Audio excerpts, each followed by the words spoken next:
नमस्कार रसिक श्रोते हो. पंकज यांच्या कॉमेंटवरती मला साथ देणाऱ्या सर्व श्रोत्यांचे अगदी मनापासून आभार. धन्यवाद धन्यवाद धन्यवाद. मला खरंच छान उमेद आली आहे.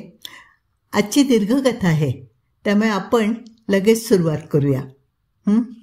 कथेचं शीर्षक आहे गॉसिप गर्ल. लेखक रत्नाकर मतकरी. कथासंग्रहाचं नाव आहे संदेह. ऐकूया. Gossip girl. सारा फ्लॅट काळोखात. आधुनिक सोयींनी संपन्न असं किचन, 2 प्रशस्त बेडरूम्स आणि ऐसपैस हॉल. सारं काही या क्षणी काळोखाने झाकलेलं. नाही म्हणायला दारावर जिना उजळण्यापुरता जळणारा चिमुकला दिवा, त्याची तिरीप हॉल बाहेरच्या पॅसेजवर पडले. पॅसेजची सिरॅमिक फरशी त्या तिरीपीत मंद टकाकते. बाकी सारा काळोख, शांतता. एकाएकी टेलिफोनची घंटी वाजते. काळोखाच्या पांघरुणात गुरफटलेला फ्लॅट खडबडून जागा होतो. रात्रीच्या शांततेत केवढा प्रचंड घुमतोय हा घंटानाद. फोन वाजतोय न थांबता. 3दा 4दा 6 वेळा वाजून तो आपोआप थांबतो. पुन्हा शांतता, पण विस्कटलेली. पुन्हा तर तो घंटानाद सुरू होणार नाही या भीतीने विस्कटलेली. खाली रस्त्यात कारचं दार बंद केल्याचा आवाज. मग एक मजला घाईघाईने जवळजवळ पळतच चढणाऱ्या पावलांमधल्या सँडल्सच्या उंच टोकदार टाचांचा फरशीवर आवाज. अधिकाधिक जवळ येणारा. मग किल्ली तातडीने लॅचमध्ये अडकवल्याचा आवाज. लॅच सराईतपणे फिरतं. दरवाजा धाड दिशे उघडला जातो. ती पॅसेज ओलांडून हॉलमध्ये येते. हॉलचा दरवाजा ढकलते. उजव्या भिंतीवरच्या स्विचबोर्डचा स्विच ऑन करते. तक्षणी हॉल छताकडे तोंड केलेल्या चिमुकल्या स्पॉट्सच्या सुखद अप्रत्यक्ष प्रकाशाने उजळून निघतो. शोभना शिरोळे खांद्यावरची पर्स काढून ती पलीकडच्या मोठ्या लेदर सोफ्यावर फेकून देते आणि छोट्या सोफ्यावर अंग टाकते शांतपणे. तिला खरं तर या क्षणी आपोआप ग्लासभर थंड पाणी मिळालं तर हवंय, पण घरातला नोकर 7 वाजताच घरी जातो. आता रात्री 10 वाजता पाणी आपणहूनच उठून घ्यायला हवं. शोभना फ्रीजशी जाते. थंड पाण्याची बाटलीच तोंडाला लावते. थोडं बरं वाटतं. ती तशीच बेसिनशी जाते. तोंडावर पाणी मारते. नॅपकिनने तोंड पुसते. मग आरशात पाहते. कपाळ आणि गाल आता सुजू लागलेत. मुक्या माराने तेवढा भाग काळा निळा झालाय. मग तिच्या लक्षात येतं ब्लाऊज दंडाकडे फाटलाय. आत खरचटलंय. रक्त फुटू लागलंय. ती फ्रीजमधून बर्फ काढते. बर्फ काढताना लक्षात येतं की डावा हात चांगलाच दुखतोय. ती तिकडे दुर्लक्ष करण्याचा प्रयत्न करून बर्फ काढते. तो आईस बकेटमध्ये ठेवते. एका फडक्यात बर्फाचे खडे ठेवून ते जखमांवरून फिरवू लागते. एवढ्यात फोन घणघणतो. शोभना विलक्षण दचकते.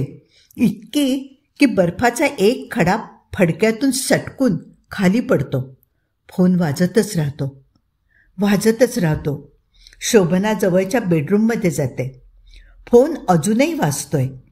काही क्षण तो उचलण्याचं धाडसच शोभनाला होत नाही.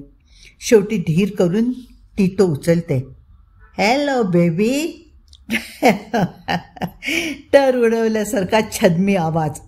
शब्द तोंडात पान घोळवल्यासारखे फिरवत हॅलो बेबी, सुन रही हो ना. ती एक शब्दही बोलत नाही, तरी तिचा धाप लागल्यासारखा वेगाचा श्वास फोनमधून ऐकू जातोच. मैं जानता हूँ बेबी. तुम सुन रही हो ना. हु स्पीकिंग. दोस्त तुम्हारा. मैसेज देना चाहता हूँ. हाथों से छूट गई इसका मतलब ये नहीं समझना कि हम लोग तुम्हें जिंदा छोड़ेंगे। तुम्हारे दिन भर गए हैं। अब तुम्हारे धंधे के कितने भी गिराईक हो, वे तुम्हें हमारे हाथ से छुड़ा नहीं सकते। शट अप, शोभना ओरडते. दुसऱ्या बाजूने नुसता हसण्याचा आवाज. घाणेरडं अश्लील हास्य. आज रात गिराईक नहीं लेना बेबी डार्लिंग. हाँ अकेले ही सो जाओ, हम जो आने वाले हैं.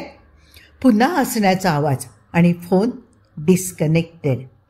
शोभना खिळल्यासारखी जागच्या जागी थरथरत उभी, फोनकडे भीतीने पाहात. मग पायातली शक्ती गेल्यासारखी ती बेडवर कोसळते.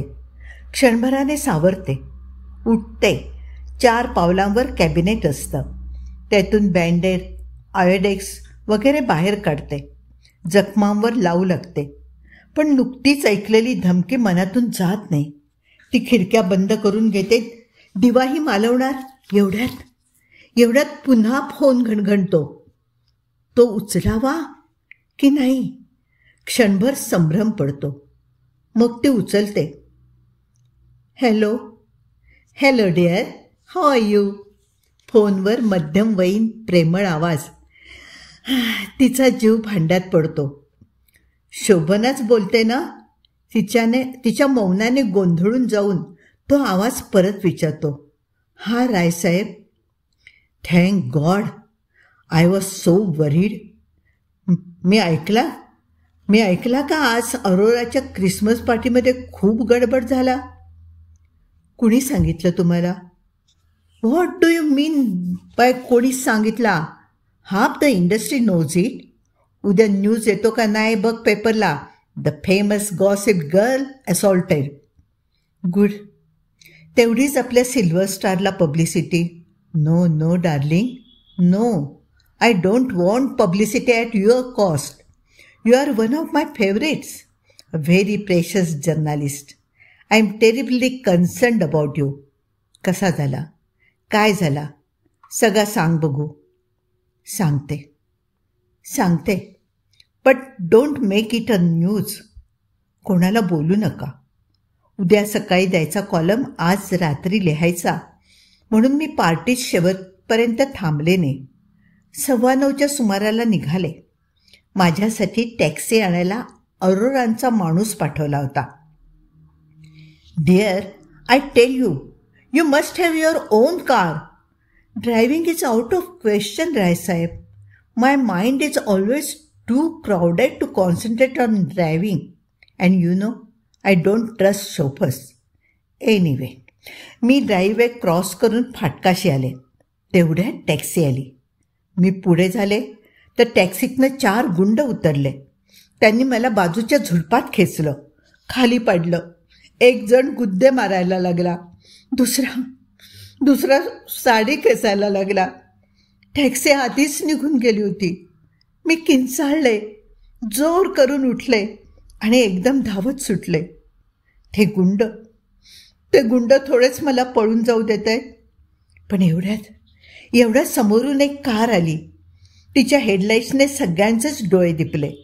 ड्रायव्हरने कार स्लो करून दार उघडलं. ओरडला, जम्प.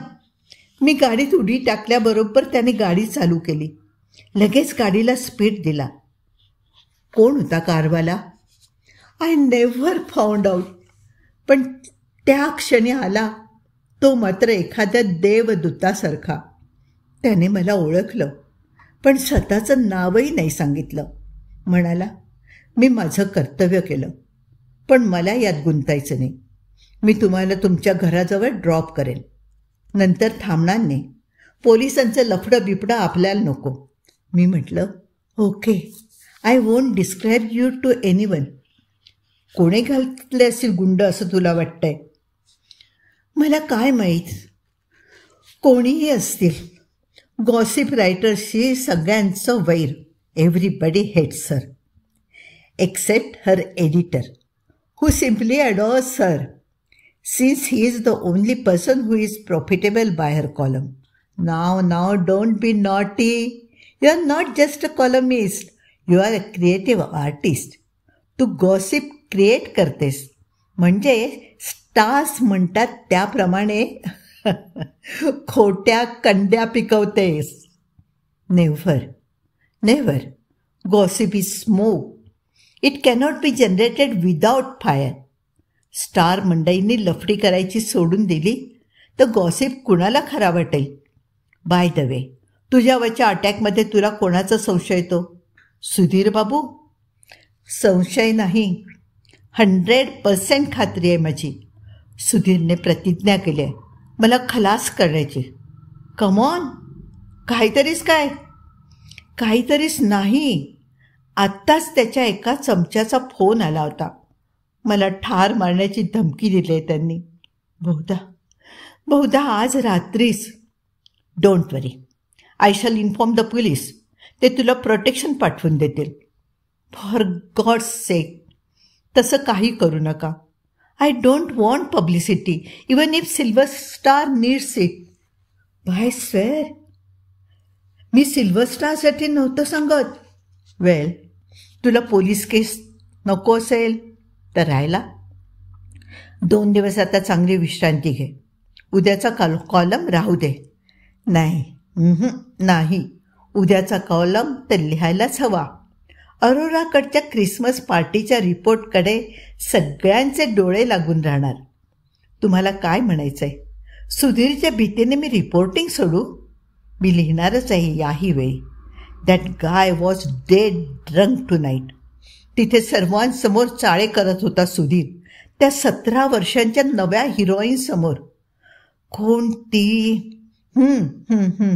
सक्सेनाची पोरगी प्रमुदिता. मी लिहिल्याशिवाय राहणार नाही. That's the spirit. Okay, sleep well. Good night. Good night. Silver स्टारच्या एडिटरच्या फोनने शोभनाला कितीतरी बरं वाटलेलं आहे. ती उठते. उठताना कमरेत चमक मारते. तिचा वेदनेने आक्रसलेला चेहरा तिला समोरच्या फुल साईज आरशात दिसतो. आता कुठे कुठे मार बसलाय कोण जाणे. ती कंबर धरून तशीच प्रतिबिंबाकडे पाहत उभी राहते. तिच्या मनात येतं, अजूनही तरुण पोरं मागं लागावीत इतकी काळजी घेतो आपण फिगरची. पण नुकतीच 40शी झाली. यापुढे I am not getting any younger. तारुण्य हळूहळू मागे पडणार. हे तर खरंच. काय मिळवलं आजवर? काय मिळवायचंय यापुढे? आजच सुधीरच्या माणसांनी आपला खून केला तर बरं होईल ते एका परीने. तारुण्य उताराला न लागताच आपण मरून जाऊ. I shall make a young and beautiful corpse. Shobhana फडताळाशी जाते. त्यातून कोनॅकची बाटली काढते. कटग्लासच्या ग्लासमध्ये एक पेग ओतते. आईस बकेटमध्ये 2 खडे त्यात टाकते आणि ते ग्लासमध्ये खेळवत खेळवत बाहेर येते. मग दरवाजाची आणखीन एक कडी लावून घेते. हॉलमधला एका बाजूचा स्पॉट लावते. त्याचा प्रकाश वाढवते. रेकॉर्डरमध्ये कॅसेट टाकते आणि रेकॉर्डचं बटन दाबून बोलू लागते. हाय रीडर्स, तुम्हाला माहितीच आहे की दर क्रिसमस इव्हला मेल्विन अरोरा क्रिसमस पार्टी देतो. तो स्वतः ख्रिश्चन नाही, पण इंडस्ट्रीतल्या ख्रिश्चन कम्युनिटीची कदर करण्यासाठी त्याने ही पार्टी सुरू केली. शोभनाच्या डोळ्यांसमोर पुन्हा मघाचा प्रसंग दिसायला लागतो. धाडकन टॅक्सीची दारं उघडतात. गाडीतून 4 गुंड तिच्यावर झेप घेतात. आई ग. तिच्या मनात भीती दाटून येते. ती खिडकीकडे पाहते. तिचं एक तावदान वाऱ्यानं एकसारखं आपटतंय. ती उठते. पुन्हा कमरेत चमक मारते. बरं तर बरं, त्या चांडाळांशी झटापटीवरच निभावलं. पण खरंच निभावलंय का? शोभना हॉलच्या दोन्ही खिडक्या गच्च लावून घेते. त्या लावताना तिच्या डाव्या हातातून कळ उठते. पण आता थंड वारं आत यायचं थांबतं. ती खाली ठेवलेला ग्लास तोंडाला लावते. अगदी लहानसा घुटका घेते. तरी कोनॅक घशाला जाळतंच. अंगभर ऊब पसरते. बरं वाटतं. खरंच का आजच्या पार्टीविषयी उद्याच्या कॉलममध्ये लिहायचं आणि नंतरच्या प्रकाराविषयी, सुधीरविषयी, माझ्याविषयी? हे का घडलं? माझ्याच आयुष्यात का? आजचा प्रसंग हा आजवरच्या सगळ्या आयुष्याची जमा आहे का? वाचकांना तो समजायला हवा असेल तर सगळं आयुष्यच समजावून द्यावं लागेल का? काय हरकत आहे? काय हरकत आहे? कायम इतरांच्या आयुष्यातील गुपितं आपण चव्हाट्यावर मांडत आलो.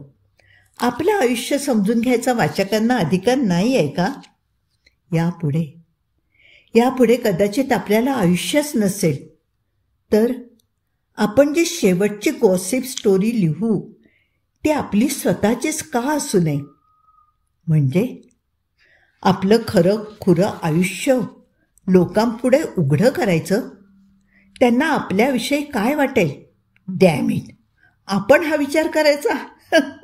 आपण जन्मभर आपण सांगत आलो की gossips are after all gossips. Nobody takes them seriously. Gossips तात्पुरती लोकांना बरी वाटतात वाचायला, म्हणून तर लोक स्टार मॅगझिन्स विकत घेतात. ती वाचल्याबरोबर विसरूनही जातात. हेच आर्ग्युमेंट आपण कोर्टात केलं होतं. फिल्म स्टार सुमित्राने आपल्या संशयी नवऱ्याला विष देऊन मारलं असं सिल्वर स्टारने गेल्या वर्षी छापलं म्हणून मासिकावर बदनामीचा खटला झाला तेव्हा.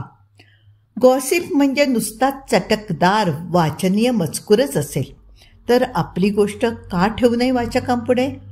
ते ती वाचतील आणि विसरतील. पलीकडच्या चर्चमध्ये घंटा वाजतायत. वाऱ्यावरून त्यांचा गंभीर नाद येतोय. खिडक्या उघडल्या तर अधिक चांगला ऐकू येईल. पण त्यासाठी खिडक्या उघडायच्या? पहिल्या मजल्यावरच्या खिडकीतून कोणीही चढून येऊ शकेल. आणि मग भाई गो, नकोच ते.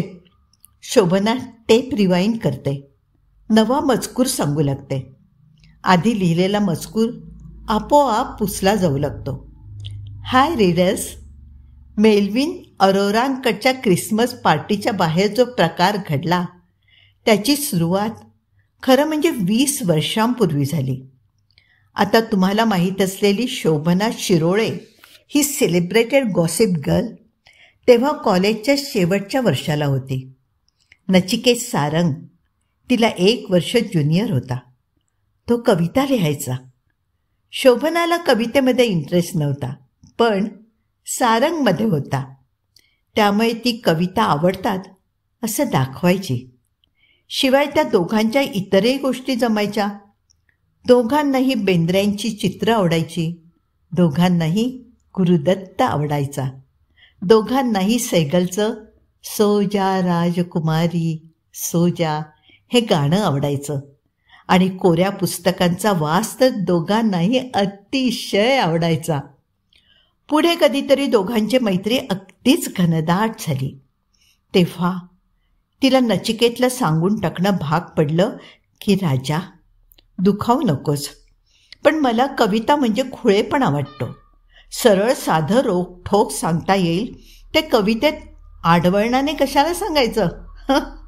माणसं माणसांसारखी आणि पक्षी पक्ष्यांसारखे असं असताना उगाचच कशाला माणसाला पंख लावत बसायचं? शोभनाचं हे बोलणं ऐकून नचिकेत खूप दुखावला. पण शोभना जशी बुद्धिमान होती तशीच ती प्रामाणिकही होती. नचिकेतला वाईट वाटेल म्हणून गप्प बसायचं हे तिला पटण्यासारखं नव्हतं. तिने नचिकेतला सांगून टाकलं, कवी म्हणून तुला जगता येणार नाही. मागासलेल्या देशामध्ये कधी लेखनाचा व्यवसाय होऊ शकत नाही. माझं तुझ्यावर प्रेम आहे, पण आयुष्यात माझं नुसत्याच प्रेमाने भागणार नाही. मला करिअर करायचं आहे. माझ्या नवऱ्यानंही करिअरिस्ट असावं, पैसा मिळवावा, तो वाढवावा, विलक्षण महत्त्वाकांक्षी असावं, मोठं व्हावं असं मला वाटणारच ना. तिने असं सांगितलं. त्या दिवसानंतर तिला नचिकेत पुन्हा भेटला नाही. कधीच नाही. आपण भावनांच्या आहारी गेलो नाही याबद्दल तिला समाधान वाटलं. स्वतःच्या प्रगल्भतेचं कौतुक वाटलं. अचानक फोन वाजतो.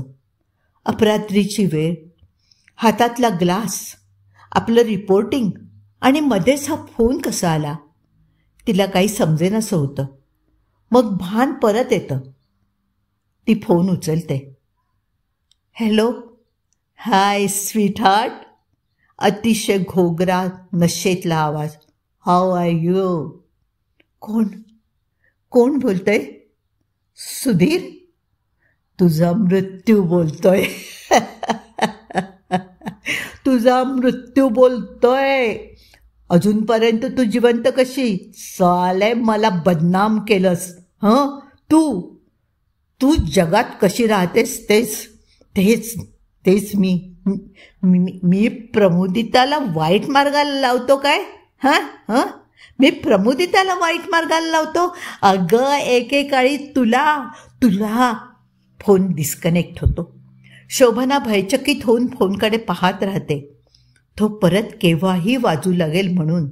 पण तो वाजत नाही. मग तीच एक नंबर फिरवते. हॅलो. सुलेमान. बाहर गया है.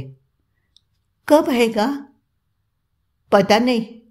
आउट ऑफ बॉम्बे गया है शूटिंग के लिए. साल्या सुलेमान, मी आहे शोभना. मला शेंडी लावतोस काय. सुलेमान खळखळून हसतो. काय करणार शोभाजी. माणूस ॲक्टर झाला ना की लोक त्याला वाटेल तेव्हा फोन करून हैराण करतात. सुलेमान, आत्ताच्या आत्ता इकडे निघून ये माझ्या घरी. काय झालं. फार घाबरलेले दिसताय तुम्ही. कशाने. मला एकसारखे धमक्यांचे फोन येत आहेत सुलेमान. माझा जीव घेण्याचे. आत्ता सुधीरचा स्वतःचाच फोन आला होता. सुधीरचा. पण सुधीर तर अरोराच्या पार्टीत तर्र झालाय. मी आत्ताच तिकडून आलो. तू निघून ये सुलेमान. लवकर ये. आज रात्री माझ्याचकडे राहा. मला सोबतीची फार गरज आहे रे. सुलेमान चावटपणाने हसतो. येतो मी. पण आज रात्रीच्या सोबतीच्या बदल्यात पुढच्या आठवड्यात माझ्या नावाने एक हार्मलेस गॉसिप तयार व्हायला हवं. ओके. तू म्हणशील तसं. पण ये, लगेच ये. शोभना फोन खाली ठेवते. सुलेमान आल्याशिवाय नाही राहायचा. त्याला आपली संगत आवडते. शिवाय फायदाही असतो त्याचा. आत्तापर्यंत 2च पिक्चर्स झाली त्याची. त्यातलं एकही हिट नाही. तो फार मोठी स्वप्न बघतोय सुपरस्टारडमची. पण अजून त्याची अवस्था डगमगतीच आहे.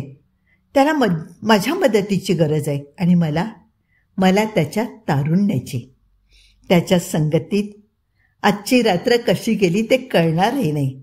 सगळी भीती पार नाहीशी होईल. आणि उद्या सकाळी नेहमीच्याच आत्मविश्वासाने जगाला तोंड देता येईल. शोभना कोनेकचे 2 घोट घेते. पुन्हा रेकॉर्डर चालू करते आणि बोलायला सुरुवात करते. नचिकेतशी संबंध सुटला यात समाधान एवढंच होतं की पुढे होणारी ओढाताण टळली. रघुनंदन भेटला तेव्हा वाटलं की महत्त्वाकांक्षा कशी वाढवायची आणि जगात पुढे कसं जायचं हे आपल्याला त्याच्याकडून शिकता येईल. रघुनंदनच्या वडिलांचं मोटरच्या स्पेअर पार्ट्सचं दुकान होतं.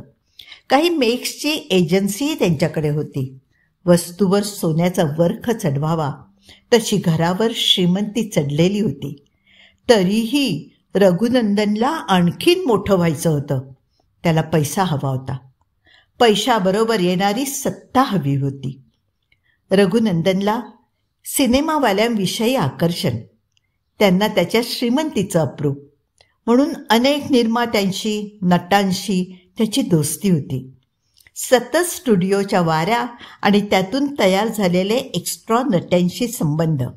जाता जाता त्यांच्या गळ्यात कमरेत हात घालणं आणि पाहिजे तेव्हा त्यांना घेऊन हॉटेल्समध्ये राहणं. शोभनाला समजून चुकलं की हा माणूस आपला एकटीचा होणं शक्यच नाही. तिच्यासारखी तल्लख आणि आपल्या तत्वांना चिकटून राहणारी मुलगी आपल्यासाठी नाही हे रघुनंदननेही केव्हाच ओळखलं होतं. कसल्याही रुसव्या फुगव्याशिवाय भांडण तंट्याशिवाय दोघं दूर झाली. माणसांच्या गर्दीत दोघं एकमेकांना हरवून गेली. आयुष्य एका कडूगोड अनुभवाने अधिक संपन्न झालं. मग विचारू लागलं, साधासुद्धा नचिकेत नको आणि पाताळ यंत्री रघुनंदनही नको. अगं, मग तुला हवंय तरी कोण? शिवाय रघुनंदन आयुष्यातून गेला तरी त्याने जी सिनेमाच्या जगाची चटक लावली होती ती कशी जाणार? त्याने ज्या ओळखी करून दिल्या होत्या त्या एकदम कशा विसरणार? रघुनंदनला सोडलं तरी शोभना शिराळे स्वतः स्टुडिओच्या फेऱ्या मारतच राहिली. शोभना रेकॉर्डिंग थांबवते. ती मार्थाला फोन लावते. मार्थाच्या फोनवर पार्टीची गडबड ऐकू येत असते. ख्रिसमस सॉन्ग लावून माणसं नाचत असावीत. शोभनाचं नाव ऐकून मार्था लगबगीने फोनवर येते. मेरी क्रिसमस मार्था. हो हो, थँक्यू. यू आर ग्रेट हा शोभना. तू इतकी बिझी माणस पण हर क्रिसमसला माझी आठवण ठेवते. Thank you very much Shobhana. Why don't you come over for the party? आता घराच्या बाहेर पडायचं? शोभनाच्या अंगावर विचाराने देखील शहारा येतो. बाहेरच्या काळोखात कोण कोण आपली वाट पाहत उभं असेल. नको मार्था, पुन्हा येईन कधीतरी. I am very tired today. How is Peter? पीटरला पुन्हा जॉबला लागला शोभना, मार्था अभिमानाने म्हणते. And the children are all in good health, touchwood. Bye Martha, good night. एकदा वाटत होतं तिला म्हणावं, मार्था, माझ्या जीवाला धोका आहे. पण नको, आज तुझा क्रिसमस कशाला खराब करू? तुझं माझ्यासारखं नाही आहे. तुला स्वतःचा संसार आहे. तू त्यात रंगून गेली आहेस. मार्था, कॉलेजमध्ये आपण एकाच वर्गात होतो, पण तू रीतसर लग्न केलंस. पुढे पीटरला दारूचं व्यसन लागलं. त्याचा जॉब गेला. पण दोघांच्या वाटची मेहनत करून तू संसार सावरलास. मुलांना चांगल्या शाळेत घातलंस. सनीच्या बरोबरीचा वैशाख. पण सनी रात्रंदिवस तुझी पाठ सोडत नाही. मला मात्र वैशाखला शेवटचं पाहून 5 वर्ष झाली. No sentimentality please Shobhana. लोक तुला एक ताठ कण्याची बाई म्हणून ओळखतात. इंडस्ट्रीमध्ये तुझा काय दरारा आहे. आजवर तू कधीही डोळ्यातून पाणी काढलेलं नाहीस. मग आजच? ग्लासात राहिलेली कोनॅक एका घोटात संपून शोभना परत ग्लास भरते आणि रेकॉर्डरशी येऊन बसते. रेकॉर्डिंगचं बटन दाबते. आज इंडस्ट्रीमध्ये शोभनाचं नाव ज्याच्या त्याच्या तोंडी आहे. पण तेव्हा मात्र तिला सगळ्या प्रकारच्या अनुभवांमधून जावं लागलं. प्रथम तिला ॲक्ट्रेस व्हायचं होतं. पण का कोण जाणे, तिला सगळ्या दिग्दर्शकांनी दूर ठेवलं. कदाचित तिचा चेहरा त्यांना नको इतका बुद्धिमान वाटला असेल. बाहुलीसारख्या सुंदर नायिकांच्या तुलनेने तो फारसा आकर्षक वाटला नसेल. काहीही असो, शोभनाला कामं मिळाली नाहीत. उलट 2-3 बुजुर्गांनी तिला सल्ला दिला, तू संवाद का नाही लिहित? नटीचे दिवस थोडे असतात. लेखिका आपल्या व्यवसायामध्ये टिकून राहते कायम. ते आपल्याला काम द्यायचं टाळण्यासाठी हे म्हणतायत याची खात्री असूनही तिने स्वतःला विचारलं, व्हाय नॉट? Why not? नेहमीच्या कचरापट्टी संवाद लिहिणाऱ्यांपेक्षा मी नक्कीच अधिक हुशार आहे. त्यावेळी तिला नचिकेतची आठवण झाली. त्याला लेखक न होण्याचा सल्ला देता देता आपण मात्र. तिने लिहिलेली पहिली पटकथा कधीच पडद्यावर आली नाही. पण त्या चित्रपटाचा नायक सुधीर, तो मात्र तिच्या प्रेमात पडला. नटांपासून लांब राहायचं असं ठरवताच ते आंधळेपणाने त्याच्या शय्यागृहात शिरली. 1 वर्ष ती सुधीरबरोबर राहत होती. आज करू उद्या करू म्हणून त्यांचं लग्न लांबणीवर पडत होतं. इंडस्ट्रीमध्ये दिवसेंदिवस अधिकाधिक अल्पवयीन मुली येत होत्या आणि त्यातल्या प्रत्येकीशी संधान बांधून सुधीर अधिकाधिक तरुण होत होता. स्वतःच्या निम्म्या वयाच्या सागरिकेला तो मधून घरी आणायला लागला. तेव्हा शोभनाने सुधीरला सोडलं. त्याच्यापासून आपल्याला 5 महिने गेलेत या सत्याची बेडी पायात पडू न देता. फोन वाजतो. शोभनाला धस्स होतं. पण ही भीती सुधीरची नसते. सुलेमान काहीतरी कारण सांगून टाळाटाळ करतोय की काय याची असते. भीतच ती फोन उचलते. हॅलो. स्त्रीचा आवाज. शोभनाला हायसं वाटलं. Hello, Shobhana here. मला सुलेमानशी बोलायचं आहे. सुलेमान इथे नाही आहे. Anyway, who is speaking? माझं नाव कळून तुला काय करायचं आहे? एकदम विषारी फुतकार होतो. मला माहिती आहे सुलेमान तिकडे आलाय. आजकाल रात्रीचा तो तुझ्याकडे असतो. हे काय मला माहिती नाही? गिळून टाकणारेस तू त्याला. बदमाश. तुझ्याहून 17 वर्षांनी लहान आहे तो.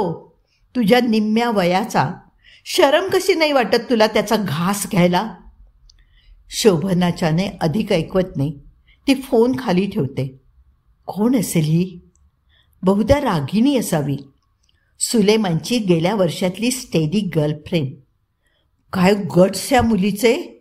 फोन करून आपल्याला हे असं सुनावण्याचे. पण तिचं देखील तसं बरोबर आहे. ती सुलेमानच्या बरोबरीची आहे आणि आपण मात्र त्याच्याहून 17 वर्षांनी. खरंच का आपण निर्लज्ज आहोत? उगाच काहीतरी. प्रेम असं कुणी वयाचा हिशोब मांडून थोडंच करतं. काहीही. पुन्हा चर्चच्या घंटा वाजू लागतात. शोभना कोनॅकचा ग्लास तोंडाला लावते. रेकॉर्डिंगचं बटन दाबते. वैशाखने आपले वडील कधीच पाहिले नाहीत. पडद्यावर क्वचित पाहिले असतील, पण हे आपले वडील हे त्याला माहीत नाही. वैशाखच्या जन्माच्या वेळी मार्था तिच्याबरोबर होती. वैशाख जन्मतःच देखणा होता. सुधीरचा वारसा असेल. त्याला काही कमी पडू नये म्हणून शोभनाची धडपड चालू असायची. पण अजूनही पटकथा, संवाद लेखिका म्हणून तिचा जम बसत नव्हता. कदाचित निर्मात्यांना हवं तसं बाळबोत लिखाण तिला करता येत नसेल. कदाचित दिग्दर्शकांची सहवासाची अपेक्षा तिला पुरी करता येत नसेल. कदाचित आणखीन काही. पण तिची ओढाताण होत होती एवढं मात्र खरं. याच दिवसात तिला रायसाहेब भेटले. एका चित्रपटाच्या निर्मितीमध्ये हात पोळून घेतल्यानंतर आता ते एक चित्रपट पाक्षिक काढण्याच्या विचारात होते. शोभनाची धडपड ते अंतरावरून पाहत होते. एके दिवशी तिला म्हणाले, शोभाजी, आज इतकी वर्ष इंडस्ट्री जवळून ओळखता.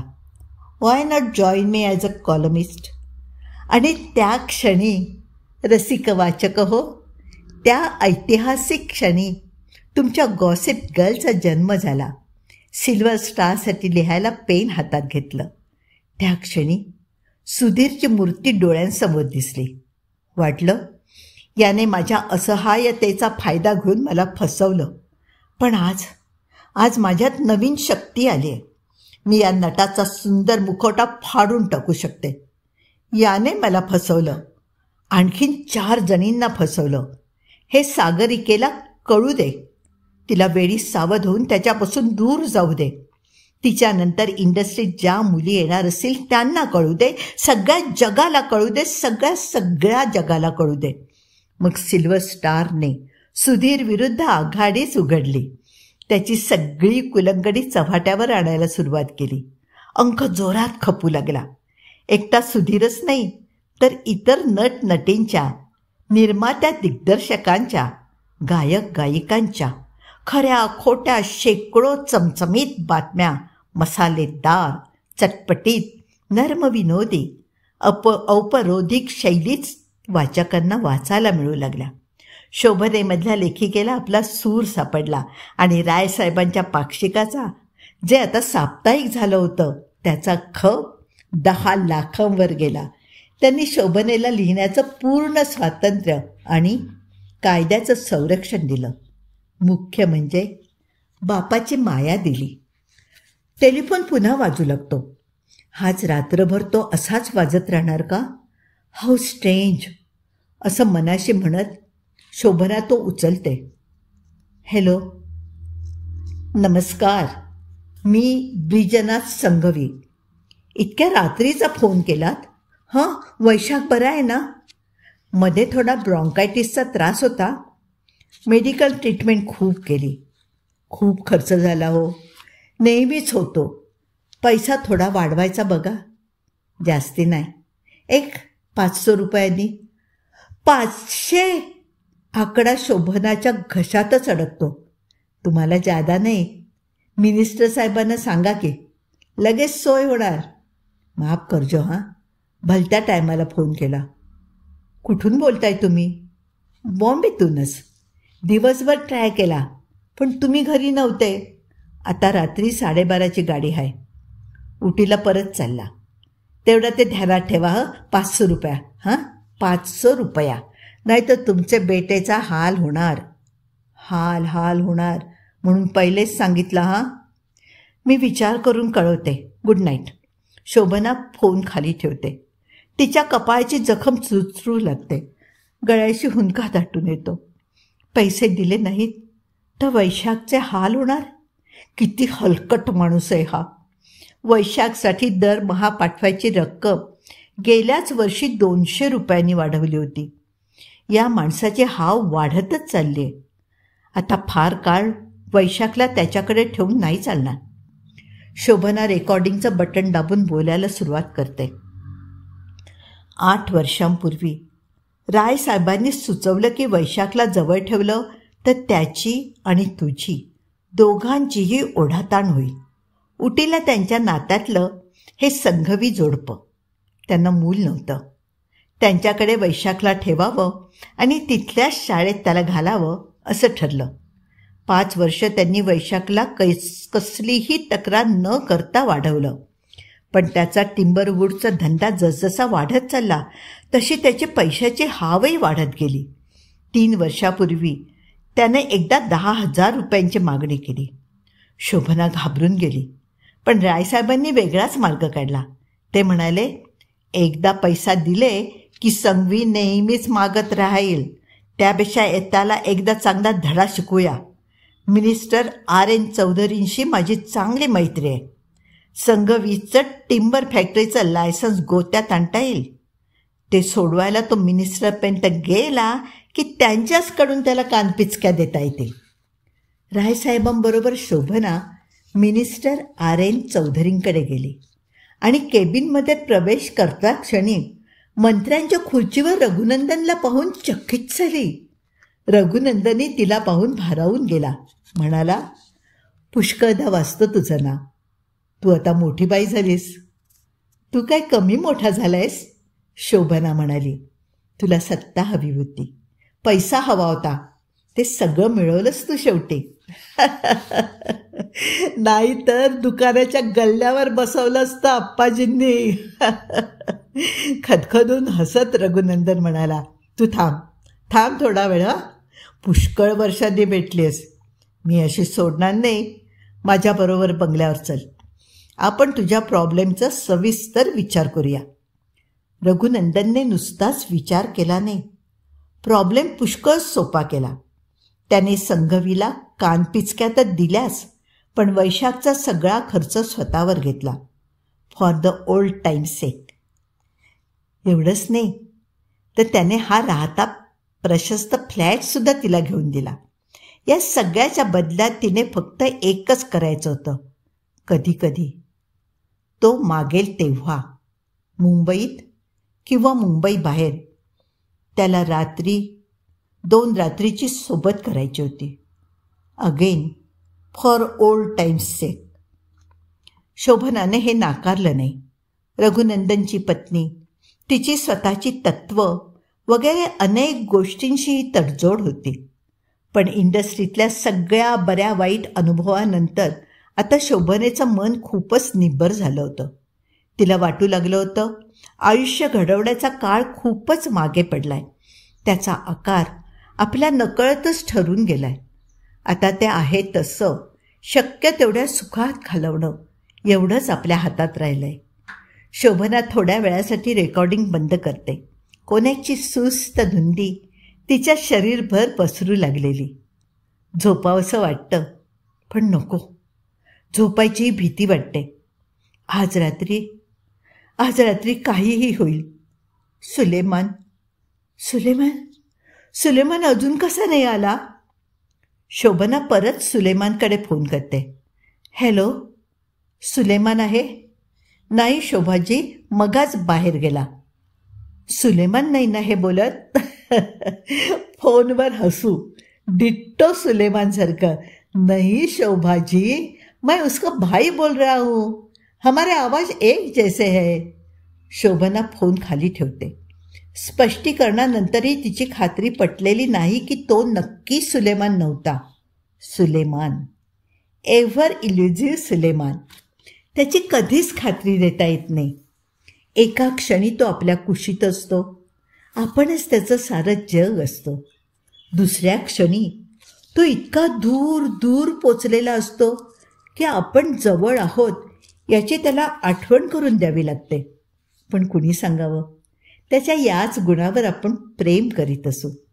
आपल्याला खटकते ती फक्त त्याची महत्त्वाकांक्षा.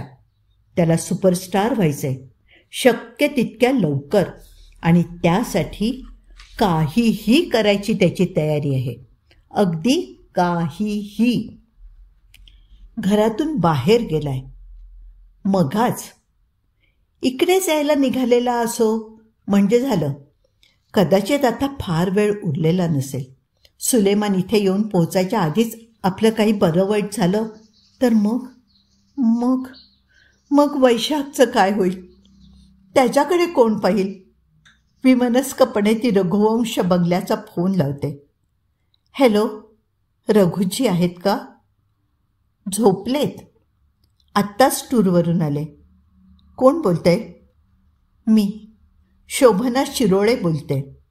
मी बायको त्यांची. हे बघा शोभनाताई, तुम्ही ना अशा रात्री अपरात्री फोन करू नका. खराब दिसतं ते. लोक बोलतात पाठीमागे. मंत्र्यांना फार काळजी घ्यावी लागते पब्लिक इमेजची. सॉरी, मी फार काळजीत होते म्हणून भलत्यावेळी फोन केला. रघुजींना सांगा पुन्हा प्रॉब्लेम झालाय संघवीच्या टेंडर्सचा.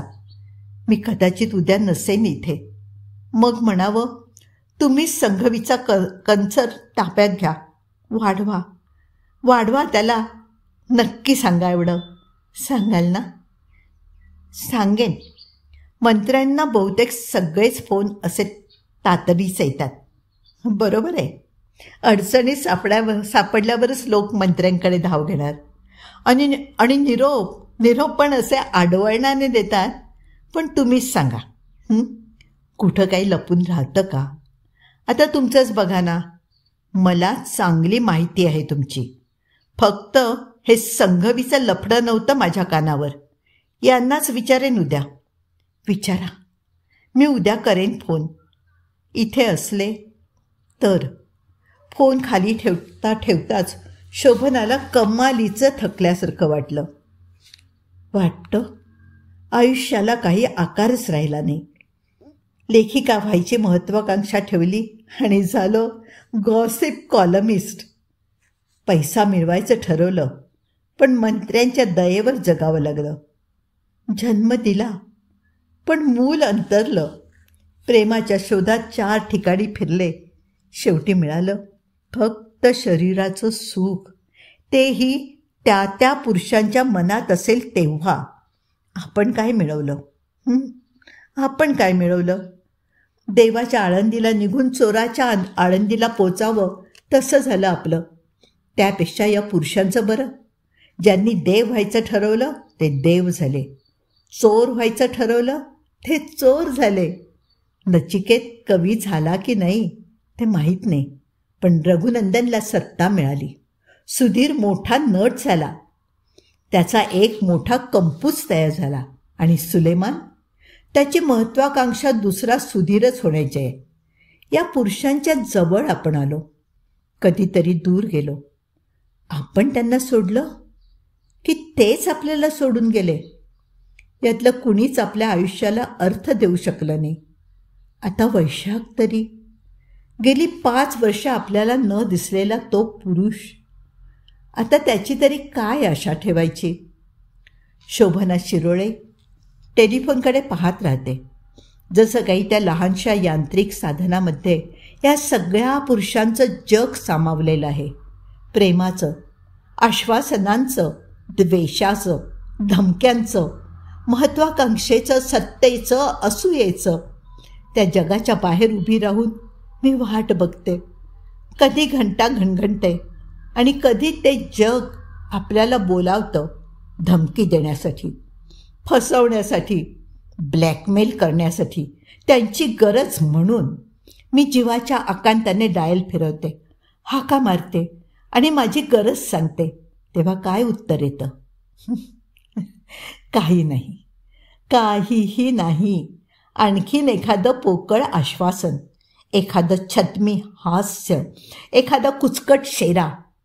मला तुमची सगळी माहिती आहे, देईन बरं तुमचा निरोप. शोभना फोनकडे बघत असतानाच घंटी वाजते. ती फोन उचलायला जाणार, एवढ्यात तिच्या लक्षात येतं की वाजते ती घंटी फोनची नाही, दरवाजाची आहे. आला आला, सुलेमान आला. आता कसलीही धास्ती नाही. तिचं खचलेलं मन एकदम नवीन उभारी घेतं. तरी पण अगदी सावधपणे ती दाराजवळ जाते. दारावरचा दिवा लावते आणि विचारते, कोण आहे? शोभाजी, मैं सुलेमान हूँ. बाहेरून हसरा आवाज येतो. तरीही ती चेन लावलेली ठेवूनच दरवाजा उघडते. बाहेर खरोखरच सुलेमान उभा आहे, थंडीसाठी घातलेल्या ब्लेझरच्या खिशात हात घालून, हसत. आला, अखेर सुलेमान सोबतीला आलाय. या फसलेल्या आयुष्यातही आशेला जागा आहे. माझं नवं स्वप्न, माझं तारुण्य, माझं अखेरचं प्रेम. मी हाक मारल्याबरोबर धावत आलं. टेलिफोन मागच्या त्या पुरुषी जगातून माझ्या प्रीतीला एक तरी खराखुरा प्रतिसाद मिळाला. माझा सुलेमान माझ्या संकटाच्या क्षणी धावत आला, मला जीवदान द्यायला आला. शोभना दारावरची चेन काढते, दार उघडते. चर्चबाहेर फटाके उडतात. ख्रिस्त जन्म झाला असावा. संघगीताचे सूर ऐकू येऊ लागतात. सुलेमान आत येतो. शोभना दार लावून घेते. दारातच तो शोभनाला मिठी मारतो. थकलेली शोभना त्याच्या मिठीत विश्रब्द होते. तक्षणी सुलेमानचे ग्लोव्ज घातलेले पंजे चपळपणे तिच्या गळ्याशी जातात. पूर्ण ताकदीनिशी आवळू लागतात. त्या गळ्यातून बाहेर पडणारी खिंकाळी आतल्या आतच घुसमटून जाते. शोभनाची निष्प्राण मान त्याच्या खांद्यावर पडते. सुलेमान तिला तिथेच सावकाश खाली ठेवतो, सिरेमिकच्या फरशीवर. हॉलमध्ये फोन घणघणू लागतो. सुलेमान तो उचलतो. हॅलो, वहा सुलेमान है? स्पीकिंग. सुधीर बाबूंना सांग, कामगिरी पार पडली. आता आपल्या कॅम्पमधल्या पुढल्या 3 पिक्चर्सना ज्युनियर हिरो मीच असणार. ॲज पर सुधीर बाबूच promise. Sure kid. Good bye, good night. शिळ घालीत सुलेमान फोन खाली ठेवतो.